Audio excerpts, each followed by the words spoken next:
But it's not the target for me that makes the difference, it's the culture. We have to bring it to life for people so that they believe it too.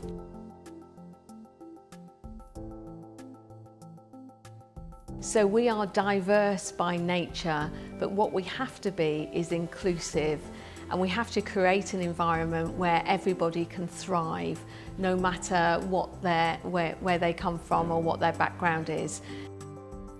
Well, Patricia, lovely to see you again at the magnificent Biltmore in Grosvenor Square, London, to talk about women in leadership, as well as diversity, inclusion, equity and belonging, which is very important to Hilton, these issues. So 21 years now with Hilton, that's a long time. I'm interested in your journey. Who inspired you in your journey, and just talk us through your career to date. Well, firstly, Nick, great to see you again, and great to be here in person talking. So thanks for making that happen. My career, yes, 21 years this month with Hilton, which seems quite unbelievable, but I feel very privileged. I've had a career in hospitality that's actually over 30 years long. I took a very traditional route, hotel school, and then did a graduate program, really with the ultimate ambition of being a general manager. And I had a very career-changing moment. I was offered a general manager's job the day after I found out I was pregnant, which really changed my career, actually for the good in the long run. I specialised in revenue management and found that I could get some flexibility in hospitality, even working in the industry that we do. And I joined Hilton, as I say, 21 years ago. I think the thing that attracted me to Hilton at the time was that they embraced flexibility when it wasn't common to do so, and they could see the opportunities back in 2000 of flexing work between office and home to get the most out of what you were able to offer as a team member alongside working within the hotel. So I'm very grateful for that. And my career with Hilton has grown ever since. Now to Senior Vice President and Global Commercial Director. That's right. With a big team, yes, as you said earlier. Yes, so I'm very lucky. I look after sales, marketing, revenue management, e-commerce, strategy for commercial and distribution globally. So I feel very lucky to have the job that I do. So Patricia, how does Hilton promote female gender equality, female talent in the organisation? Well, I think it comes from the top for the start. Chris Nocetta is the father of 6 daughters, so it's led very much by our CEO, and also the culture of the company. I think diversity and inclusion is important for any company, but for Hilton, we're in 120 different countries. So we are diverse by nature, but what we have to be is inclusive, and we have to create an environment where everybody can thrive, no matter where they come from or what their background is. And I think that culture is really embedded in our company. It's something that I'm super proud about. Our board is 40% female, and we really lead through advocates across the whole of the company and through targets, but it's not the target for me that makes the difference, it's the culture. But you also lead the Women's Resource Group, don't you, globally for Hilton? I do. I lead the Women's Team Member Resource Group across the globe. It's really an organisation, amongst others, that we brought together to open up the conversation, to ensure that there is a place for all of our team members to discuss issues that are affecting them, to promote what changes can happen, what development in your career that you can find, and also particularly in the last year, issues affecting women across the business. But it's not just a Women's Team Member Resource Group we also have a Pride TMRG, a Black TMRG, Asian TMRG, military, abilities, which really focuses on the abilities people can bring to their roles. So I found these team member resource groups in the last year have really grown and developed. In fact, they've had more engagement in the last year than ever before. And I think that is a good thing coming out of the pandemic, that crucial conversation has opened up. An issue that is close to you, as is women in travel, hospitality and leisure. That's right. And you're on the advisory board there, aren't you? I am, and I think, you know, it's something that I'm very passionate about. I feel that in my role today, I have to lead by example. I'm in a very privileged position that I can influence what happens both in my own company but also in the industry.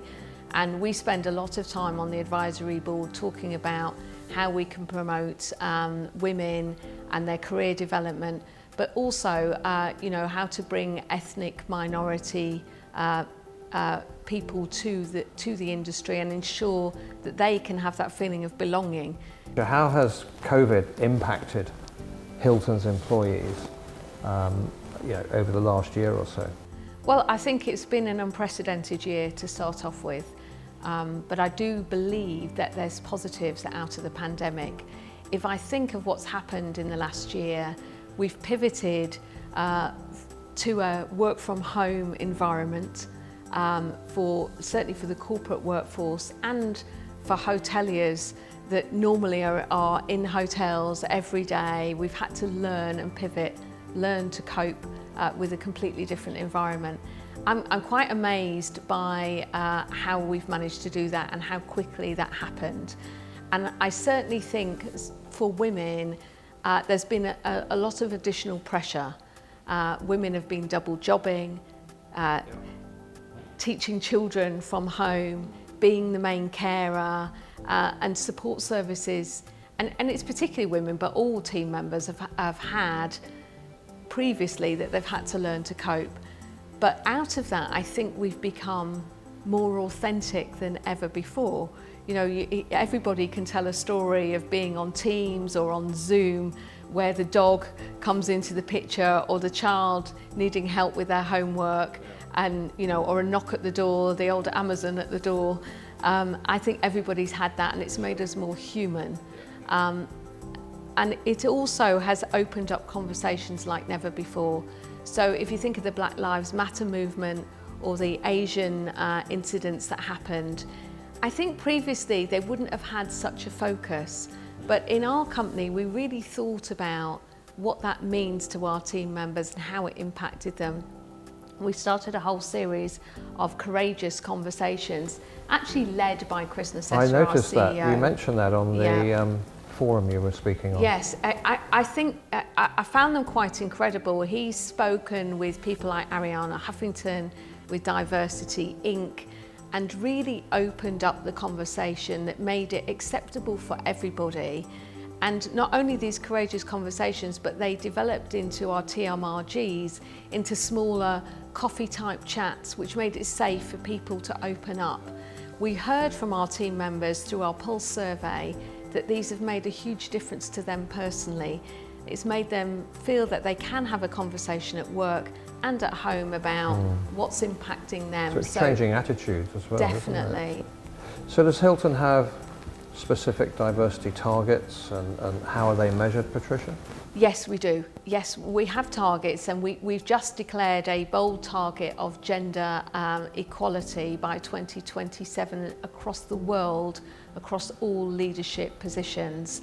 So I think that's a good, bold target to have, but we have a target on our gender diversity that every leadership team member has. So we work to that, but I actually think that's, you know, it's a measurement. We have to have the measurement, but it comes back to the culture. We have to have the culture right, otherwise people don't believe in it, and they don't believe that it makes the difference that it should. So how does Hilton embrace neurodiversity and neurodivergent employees, for example? I think that's a great question, and again it comes back to inclusion and recognising that everybody has something to give in the workplace. We have an abilities TMRG. Part of their role is to really look at how we bring that inclusivity, where people may have needs that aren't obvious. Super important for us, and I think we've, again, in this online world, we've started to think about how can we make sure that whatever we do is enabled for everybody to hear, to listen, and to take part in. We've also got some great partnerships with support services outside of the industry. So if you think of Fox's Academy, that's an arrangement we've had for some time, and we help support those candidates through learning difficulties. their development, and also give them work experience in our hotels, and many of them have come to work with us in future years. We've also at the Hilton Istanbul Bomonti had a relationship for many years with the Down Syndrome organisation, and those are some of our brightest and most respected and recognised by guest team members. So we really believe in that inclusivity. Whatever you have to bring, we have to recognise that. And I guess finally, you know, there's much more to do, isn't there, around DE&I and belonging. What do you see the agenda going forward? Well, I think we're definitely not done, for sure, and I think we have to keep driving the agenda. We have to keep talking about it. We have to bring it to life for people so that they believe it too, and that they act on that. I think too often people can say but not act. So our role is to make sure that we, as a culture of Hilton, as a company, we act, and that we make that right for everybody, and also that you keep the door open, that people can give you that feedback. I think we're all on a learning journey. Now, only yesterday we had our Pride TMRG did a call yesterday, and it's a real learning journey for everybody to think about how people have coped in their career in different environments, and how they bring their best self to work, and how we can help.